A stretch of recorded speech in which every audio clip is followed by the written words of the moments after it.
Hey there, fellow sports gamblers. It's Steel Picks for you with the 5 best NBA playoff prize picks and underdog free picks for today, April 25th.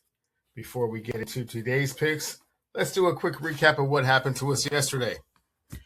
First off, Kevin Durant was a late scratch and did not play in Game 3, so nothing to report on there. Derek White had 11 points, 4 rebounds, and 2 assists, well below the 18.5 points and assists we said he'd go under, and well below the 23.5 points, rebounds, and assists we said he'd go under. Tyrese Maxey had 31 points for the game, but only 9 in the first half, well below the 13.5 points we said he'd go over. And Jaylen Brown was a perfect 6 for 6 from the free throw line, but a half point below the 6.5 free throw attempt we said he'd go over. Missed the 3 and won by a half a point to go 2-2, which is not good.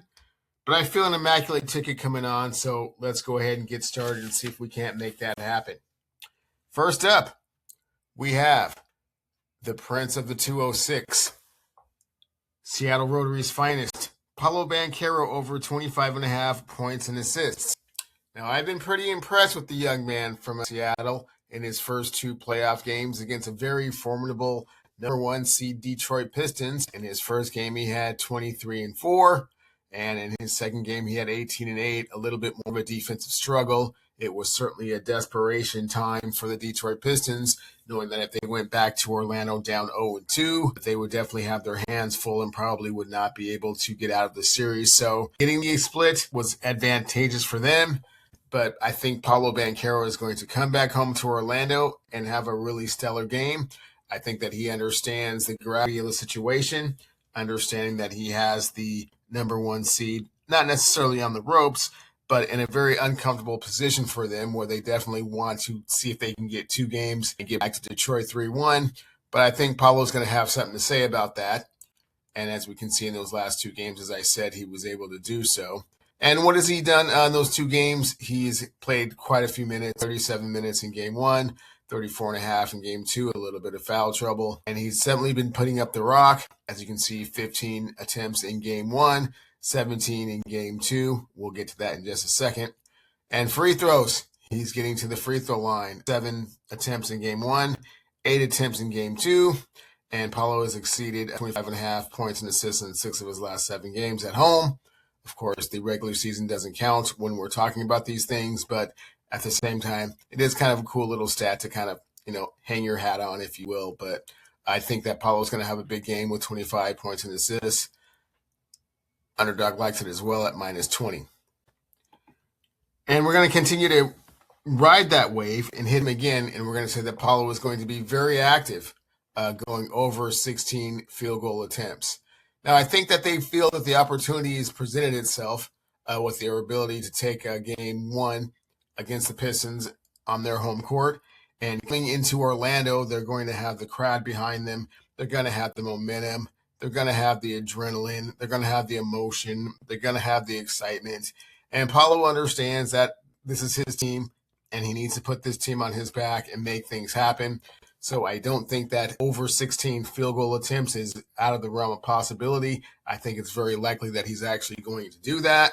And as you can see, in Game 1, 15, in Game 2, 17, split the difference. I think he goes over at home. I think that he'll have the crowd and the adrenaline behind him, and he's definitely going to make things happen. And as you can see, we will repeat this: 15 field goal attempts in Game 1, 17 in Game 2. 3-pointers, not so great. 4 in Game 1, 2 in Game 2. But again, he's going to be out there for the full time, 37, 34. He's going to do his thing. I don't think that the field goal attempts is going to be an issue. I don't think that he's going to be shy. I think that he's actually going to be quite aggressive, understanding that this is an opportunity to take advantage of the situation. And Paolo's going to be out there to do his thing. Paolo over 16.5 field goal attempts. PrizePicks likes us as well, as they have him at -119. And from that same game and from that same team, we have Jalen Suggs over 8.5 rebounds and assists. Now, Jalen Suggs is what Shaq likes to refer to as the others. He's a role player that definitely benefits from playing at home and definitely with momentum on his side. Both things are factors that play into this situation, in this scenario, which is why I think that he will have over 8.5 rebounds and assists. Again, I don't really like the regular season, so we're just going to look at the last 2 playoff games until we get a more extensive body of work, a bigger sample size. But in the first 2 games, 4 rebounds and 4 assists, just barely below what we need. Second game, 6 rebounds, 4 assists, just barely above what we need. I think that he'll be at his best playing with the lead. And I think that the Orlando Magic are going to have the lead. And I think Jalen Suggs is going to be an integral part of that, scrapping around whatever he can do. Obviously, the Detroit Pistons understand the situation and are going to be playing their utmost as well on defense. But I think that he's going to be a factor, and the 8.5 rebounds and assists, not going to be a problem for him. We have him going over, so definitely liking that. And as a friendly reminder, when you sign up with BETR using my promo code WINCASH, you'll receive 2 anytime tokens worth up to $100 each. And when you sign up with Novig using my STEELEWINS promo code and spend $5, you'll get a $50 bonus, which is definitely more cash for betting on some of these NBA playoff wagers that we're looking into. So take advantage, use it, and make it happen for you. Next up, we have Devin Booker over 5.5 2-pointers. Now, Devin Booker the last 5 games has been pretty consistent with doing that.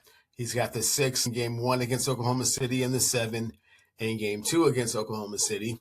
But as we look at 3-point attempts, 5 in game 1, 3 in game 2. So typically you would think of Devin Booker as someone that's going to be shooting, well from behind the 3-point line, but he just has not been doing that as of late. Not quite sure why that is, but feeling a little bit more aggressive, feeling like he needs to take the ball to the hole and make things happen for his team, and understanding that the Oklahoma City Thunder, the defending NBA champs with the reigning MVP on their team, they are down 0-2.